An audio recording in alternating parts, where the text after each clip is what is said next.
नमस्कार, मैं सुजाता मिश्रा और आज हम जानेंगे कि गूलर के जो फल होते हैं जब वो पक जाते हैं तो उसमें कीड़े क्यों लग जाते हैं, उसके अंदर कीड़े क्यों होते हैं। इसका एक पौराणिक कथा है और माना जाता है कि इसी वजह से गूलर के जो फल होते हैं उसमें कीड़े लगते हैं। आप सभी ने हिरण्यकश्यप का नाम सुना होगा। हिरण्यकश्यप जिसने अपने ही बेटे को बहुत ही प्रताड़ित किया हुआ था और पूरे राज्य में घोषणा करवा दी थी कि कोई भी भगवान की पूजा नहीं करेगा और उससे ब्रह्मा जी से वरदान प्राप्त था कि कोई भी नर पशु पक्षी कोई भी उसे मार नहीं सकता है और जब उसकी मृत्यु होगी तो वो ना शाम होगी, ना संध्या होगा, ना रात का समय होगा और ना ही दोपहर का समय होगा। तो इस तरह का कंडीशन उसने ब्रह्मा जी से मांगा हुआ था कि उसने सोचा कि अब मेरी मृत्यु पॉसिबल है ही नहीं।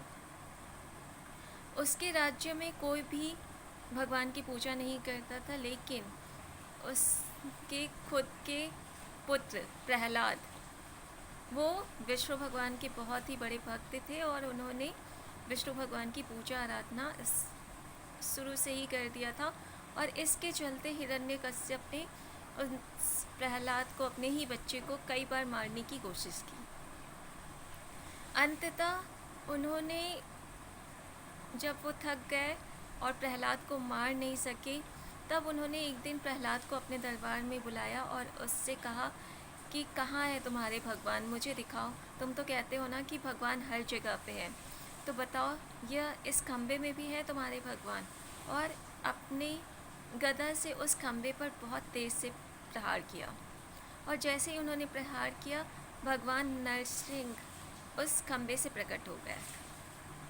जब भगवान नरसिंह उस समय खम्भे से प्रकट हुए तो उन्होंने तत्क्षण हिरण्यकश्यप को अपनी जंघा पर रखा और उसका जो पेट था वह अपने नाखूनों से फाड़ डाला। जब उन्होंने हिरण्यकश्यप को अपने हाथों से फाड़ा तो उनके हाथों में बहुत सारा खून लग गया हिरण्यकश्यप का, जिसकी वजह से उनके नाखूनों में काफ़ी पीड़ा होने लगी। उस पीड़ा को शांत करने के लिए उन्होंने वहाँ पे लगे हुए गूलर के पेड़ पर जाकर अपने हाथों को अंदर तक धंसा दिया और जिसकी वजह से उनके जो हाथ की जलन थी, जो पीड़ा थी, वो शांत हो गई।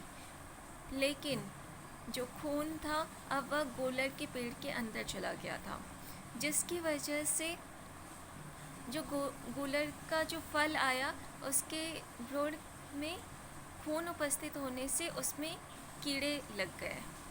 और पौराणिक कथाओं के अनुसार यही माना जाता है कि गूलर में जो वो कीड़े हैं वो हिरण्यकश्यप के खून की वजह से ही वो भ्रूण उत्पन्न हुए थे।